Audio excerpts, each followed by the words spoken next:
1935 წელი.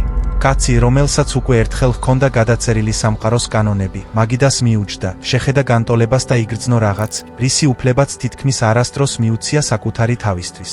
შიში. არა იმიტომ, რომ მათემატიკა იყო არასწორი. არამედ იმიტომ, რომ ის შესაძლოა მართალი ყოფილიყო. ალბერტ აინშტაინმა ამას მოჩვენებითი მოქმედება შორი მანძილიდან უწოდა.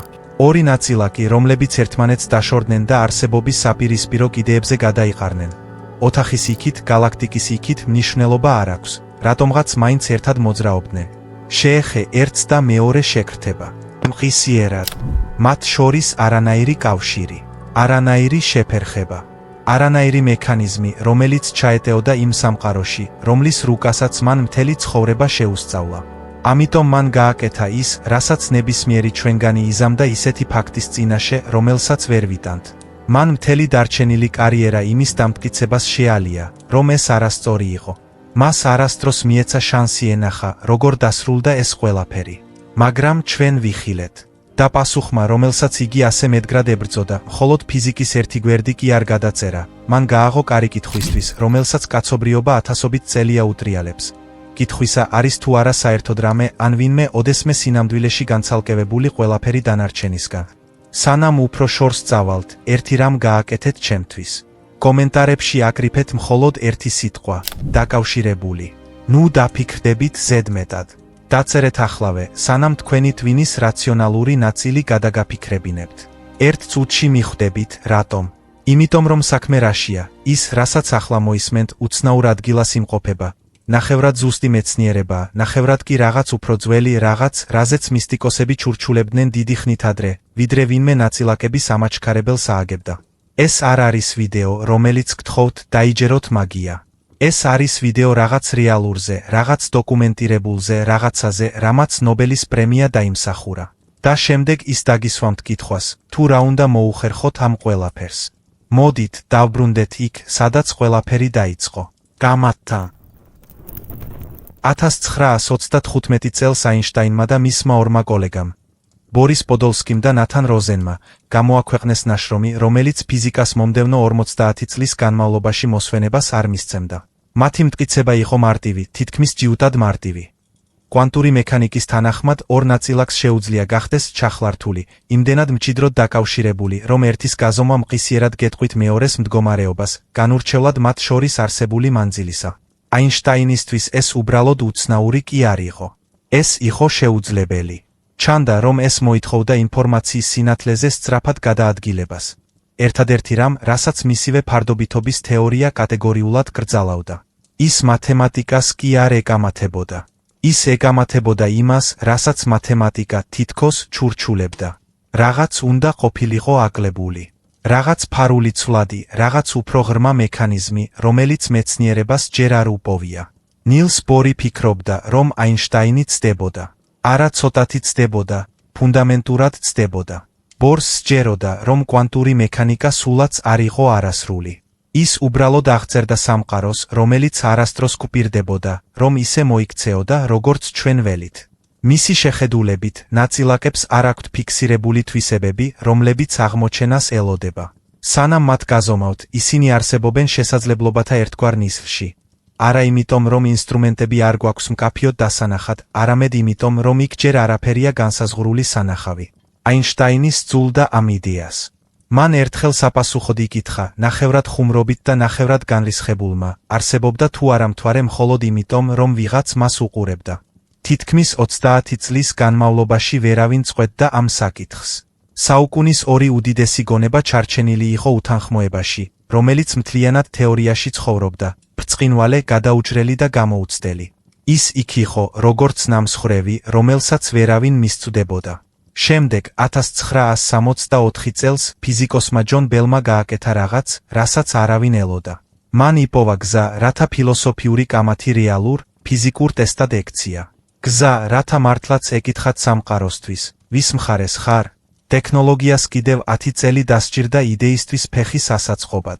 1970-იანი წლების დასაწყისში ფიზიკოსმა ჯონ კლაუზერმა ჩაატარა პირველი რეალური ექსპერიმენტები და შედეგები კვანტური მექანიკისკენ იხრებოდა, თუმცა სკეპტიკოსებს მაინც შეეძლოთ ხარვეზების პოვნა. შემდეგ 1980-იანების დასაწყისში ფრანგმა ფიზიკოსმა ალენ ასპემ შეავსო ამ ხარვეზების უმეტესობა. მან საპირისპირო მიმართულებით გაუშვა ჩახლართული სინათლის ნაწილაკები და დააკვირდა, რა მოხდებოდა იმ პირობებში, რომლებიც სპეციალურად შეიქმნა ნებისმიერი ჩვეულებრივი ახსნის გამოსარიცხად. წლების შემდეგ ანტონ ცაილინგერმა კიდევ უფრო შორს წაიწია, უფრო დიდი მანძილები, უფრო მკაცრი პირობები, სანამ თითქმის არაფერი დარჩა გარდა იმ უცნაური პასუხისა, რომლის გაგონებაც არავის უნდოდა. 2022 წელს სამივემ, ასპემ, კლაუზერმა და ცაილინგერმა, გაიყვეს ნობელის პრემია ფიზიკაში. არა თეორიისთვის, დამტკიცებისთვის. იმის დამტკიცებისთვის, რომ ჩახლართულობა რეალურია და ის ზუსტად ისე უცნაურად იქცევა, როგორც მათემატიკა მუდამ ამტკიცებდა. აი, რა ვიცით ახლა დანამდვილებით. რამდენადაც ეს ფიზიკაშია შესაძლებელი.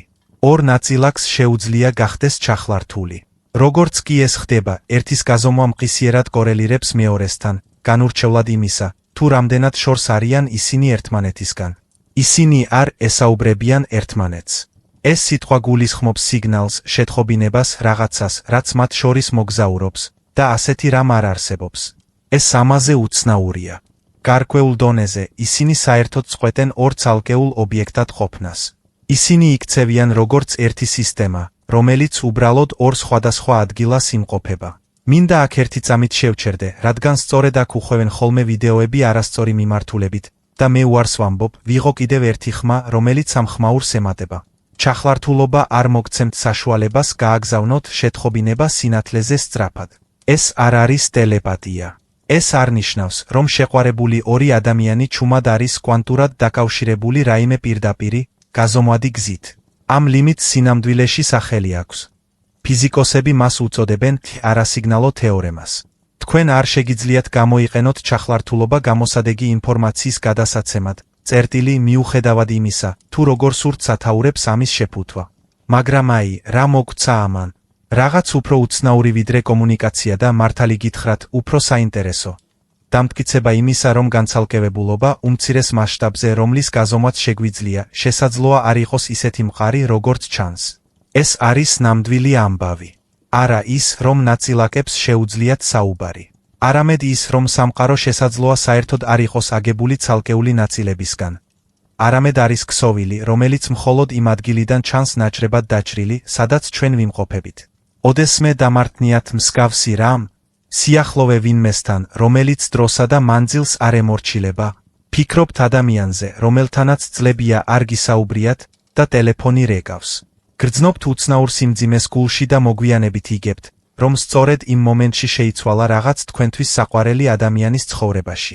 უმეტეს შემთხვევაში არსებობს მოსაწყენი ახსნა, შაბლონების ამოცნობა, დამთხვევა, გონება, რომელიც იმახსოვრებს წარმატებულ შემთხვევებს და ჩუმად ივიწყებს ათასობით ჩავარდნას. ეს ახსნა მნიშვნელოვანია და ჩვენ მას დავუბრუნდებით.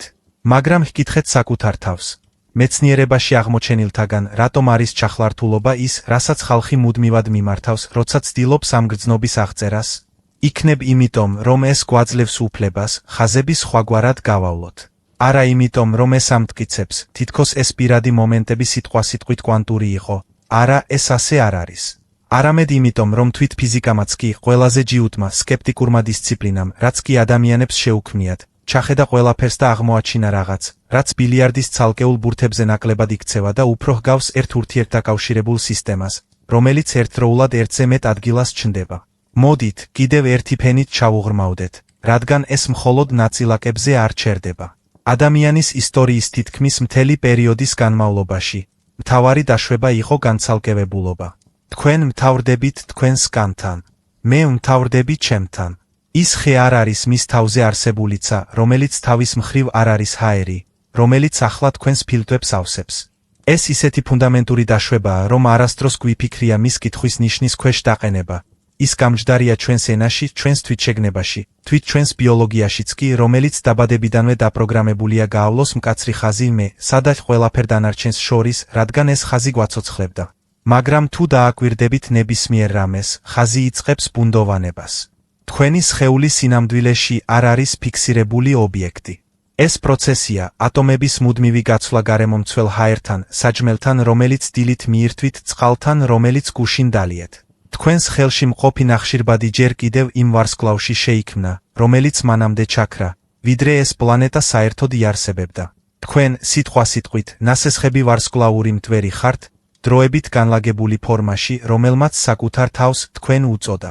და ჩახლართულობა ამ სურათს კიდევ ერთ ძაბს ამატებს. ის გვიჩვენებს, რომ მატერიის უმცირესი ცნობილი საშენი ბლოკების დონეზეც კი, იმ ნივთებისა, რისგანაც თითქოს შედგება განცალკევებულობა. კავშირს შეუძლია მანძილზე მეტხანს იარსებოს. აი, ნაწილი, რომელზეც თითქმის არავინ საუბრობს. ეს შაბლონი არ რჩება ფიზიკის ლაბორატორიის კედლებში. როგორც კი იცით, რომ ეძებოთ, მას ყველგან ხედავთ. ეკოსისტემებში, სადაც ერთი სახეობის ამოღება ტალღებს აგზავნის ასეულობით სხვაში, რასაც ვერავინ იწინასწარმეტყველებდა. twinში, სადაც ერთი ნეირონი თავისთავად არაფერს ნიშნავს, მაგრამ თუ საკმარის დააკავშირებთ ერთმანეთს, მიიღებთ ისეთ უზარმაზარ რამეს, როგორიცაა ცნობიერება. ოთახში, სავსე ხალხით, სადაც ერთი ადამიანის განწყობას შეუძლია საგრძნობლად შეცვალოს ყველას განწყობა, მეცნიერებს ამისთვის სახელიც აქვთ. ემოციური გადადება. არც ერთი ეს არ არის კვანტური ჩახლართულობა. არც არის საჭირო, რომ იყოს. ეს არის ცალკეული მტკიცებულებები, რომლებიც მიუთითებენ ერთსა და იმავე ფუნდამენტურ ჭეშმარიტებაზე. კომპლექსური მთლიანობები სხვანაირად იქცევიან, ვიდრე მათი თითქოს და ცალკეული ნაწილების ჯამი. ოდესმე შესულ ხართ ოთახში და გიგრძნიათ განწყობა მანამ, სანამ ერთი სიტყვაც ითქმებოდა, შეგიმჩნევიათ თქვენი საკუთარი სიმშვიდე, ან თქვენი დაძაბულობა, რომელიც ჩუმად ვრცელდება თქვენს უახლოეს ადამიანებზე, ისე რომ არც ერთს არ გიცდიათ. ამის ასახსნელად კვანტური მექანიკა არ გჭირდებათ. მაგრამ ის თანხმობაშია იმასთან, რაზეც ჩახლართულობა მიუთითებს უმცირეს მასშტაბზე. ხაზი თქვენ, სადაც ყველაფერ დანარჩენს შორის ბევრად უფრო თხელია, ვიდრე ეს ჩანს. მაშ რა უნდა მოუხერხოთ ამ ყველაფერს? აი, სადაც მინდა ყველაფერი რეალობას დაუბრუნო, რადგან აზრი, რომელიც თქვენს სამშაბათს არ ცვლის, უბრალოდ ფაქტია, რომელიც ხუთშაბათისთვის დაგავიწყდებათ. სცადეთ ეს დღეს. აირჩიეთ ერთი ადამიანი, ვისთან ერთადაც ცხოვრობთ სამსახურში, ან თუნდაც უცხო ადამიანი ქუჩაში, და დააკვირდით, რას უშვება თქვენი მდგომარეობა მათ მდგომარეობას. არა მისტიკურად, უბრალოდ დაკვირვებად. შედით ოთახში დაძაბული და უყურეთ, როგორ იძაბება ოთახი თქვენთან ერთად. შედით მშვიდად და უყურეთ, როგორ ლაგდება ყველაფერი. ეს არ არის ფიზიკისგან ნასესხები მეტაფორა. ეს არის იმავე იდეის პირდაპირი, შესამოწმებელი ყოველდღიური ვერსია. თქვენ არ ხართ დახურული კონტეინერი, რომელიც მოძრაობს სამყაროში, რომელსაც თქვენი არსებობა არ ესმის. თქვენ კვანძი ხართ სისტემაში და სისტემა გპასუხობთ. შეგიძლიათ ეს კიდევ უფრო კონკრეტული გახადოთ. შეხვედრის, რთული საუბრის, ან თუნდაც დილით სამზარეულოში შესვლის წინ, დაუთმეთ 10 წამი და ჰკითხეთ საკუთარ თავს. რა შემაქვს ამ ოთახში? არა იმისთვის, რომ განსაჯოთ საკუთარი თავი პასუხისთვის. უბრალოდ დააკვირდით მას, ისე როგორც მეცნიერი აღრიცხავს საწყის პირობებს ექსპერიმენტის დაწყებამდე. ეს ერთადერთი პაუზა ხშირად საკმარისია იმისთვის, რომ შეცვალოს ის, რაც მოყვება, რადგან როგორც კი ამჩნევთ საკუთარ მდგომარეობას, ის ჩვეულებრივ წყვეტს თქვენს მართვას და იწყებს იმად ქცევას, რისი მართვაც თქვენ შეგიძლიათ. აკეთეთ ეს ერთი კვირის განმავლობაში და რაღაც შეიცვლება. სტრესი წყვეტს იმის შეგრძნებას, როგორც პირადულ მოვლენას, რომელიც მხოლოდ თქვენს ქალასში ხდება და იწყებს იმის შეგრძნებას, როგორც სიგნალს, რომელიც მოძრაობს ქსელში, რომელშიც თქვენ ხართ ჩართული. ქსელი, რომლის ფორმირების უნარიც თქვენ გაგაჩნიათ, სანამ ის კიდევ უფრო გავრცელდება. ეს არ არის სამყარო, რომელიც გცდით. ეს უბრალოდ ისაა, თუ როგორ მუშაობს ნერვული სისტემები. თქვენი კითხულობს ტონს, პოზას და გამომეტყველებას თქვენს გარშემო მყოფი ადამიანებისგან, ხოლო მათი კითხულობს მას თქვენგან. და თუ სცდით ამას და ზედიზედ 3 დღე დაგავიწყდებათ. ეს არ არის იმის ნიშანი, რომ არ იყავით მზად. ეს უბრალოდ ჩვევების მუშაობის წესია. დაიწყეთ თავიდან. ამას არ სჭირდება მისტიკა. ამას სჭირდება მხოლოდ ყურადღება. ახლა მოდით დავბრუნდეთ იქ, სადაც დავიწყეთ, რადგან ამას კიდევ ერთი ფენა აქვს და სწორედ ეს ცვლის რეალურად რაღაცას. აინშტაინს ეშინოდა ჩახლართულობის, რადგან ის ვარაუდობდა სამყაროს, რომელიც უფრო მეტად იყო გადახლართული, ვიდრე ის, რომელსაც მისი განტოლებები აღწერდა. და სამყარო, რომლისაც მას ეშინოდა, აღმოჩნდა ნამდვილი. მაგრამ აი ნაწილი, რასაც ხმამაღლა თითქმის არავინ ამბობს. ჩვენ მთელი ცივილიზაცია ავაშენეთ საპირისპირო დაშვებაზე. თაროზე არსებული ყოველი ფასი ვარაუდობს, რომ თქვენ ხართ ცალკეული ერთეული, რომელიც იღებს ცალკეულ გადაწყვეტილებებს. თქვენზე გავლენას არ ახდენს ადამიანი, რომელიც რიგში თქვენს გვერდით დგას. ხოველი საბაზრო მოდელი, ხოველი ეკონომიკური პროგნოზი, სიმდიდრის ხოველი თეორია, რაც ადამ სმიტის შემდეგ აშენებულა, ეყრდნობა ერთ წყნარ წინაპირობას, რომ ინდივიდები არიან იზოლირებული ნაწილაკები, რომლებიც ეჯახებიან ერთმანეთს, მაგრამ არასდროს არიან მართლაც დაკავშირებული. თითოეული რაციონალურად მისდევს საკუთარ მოგებას ვაკუუმში. მაგრამ ფული სინამდვილეში არასდროს მუშაობდა ასე. აქციები არ ვარდება არითმეტიკის გამო. ის ვარდება, რადგან შიში ერთი ტრეიდერიდან მეორეზე გადახდება უფრო სწრაფად, ვიდრე ნებისმიერი სიგნალი ფიზიკურად უნდა ახერხებდეს. და სანამ სიახლეები მას ხსნიან, ოთახი უკვე შეცვლილია. ვალუტა არ იშლება ცხრილის გამო. ის იშლება, რადგან მილიონობით ცალკეული ადამიანი, თითოეული დარწმუნებული იმაში, რომ დამოუკიდებლად მოქმედებს, მოძრაობს როგორც ერთი ორგანიზმი იმ მომენტში, როცა ნდობა ირღვევა. სიმდიდრე არასდროს ყოფილა იზოლაციაში მოჯახუნე ბილიარდის ბურთები. ის ყოველთვის უფრო ახლოს იყო ჩახლართულ ნაწილაკებთან. ყველას გადაწყვეტილებები მყისიერად კორელირებს სხვების გადაწყვეტილებებთან, მიუხედავად იმისა, შეხვედრიან თუ არა ისინი ოდესმე ერთმანეთს. რაც ნიშნავს, რომ ეკონომიკის ძველი სურათი, რაციონალური ინდივიდები, სუფთად განცალკევებულები, კონკურენციაში იზოლაციაში, არასდროს ყოფილა მთლად მართალი. ეს იყო მოსახერხებელი ამბავი, ისევე როგორც ცალკეული ობიექტები არის მოსახერხებელი ამბავი სამყაროზე უმცირეს მასშტაბში. და როგორც კი შეწყვეთ ამ ამბის დაჯერებას, იწყებთ იმის შემჩნევას, რასაც ის მალავდა. რომ ყოველი დოლარი, რომელიც თქვენს ხელთაა, ყოველი არჩევანი, რომელსაც მასთან ერთად აკეთებთ, უკვე ქმნის ტალღებს სისტემაში, რომლის გარეთაც თქვენ არასდროს ყოფილხართ. ამიტომ შემდეგ ჯერზე, როცა უყურებთ ბაზრის მოძრაობას, ან ოთახის შეცვლას, ან მთელი საზოგადოების აზრის ცვლილებას ხამით, ნუ იკითხავთ, რას ამბობს ცხრილი. იკითხეთ ის, რის მიღებაზეც აინშტაინმა მთელი ცხოვრება უარი თქვა. ის, რომ სინამდვილეში არაფერი ყოფილა განცალკევებული თავიდანვე.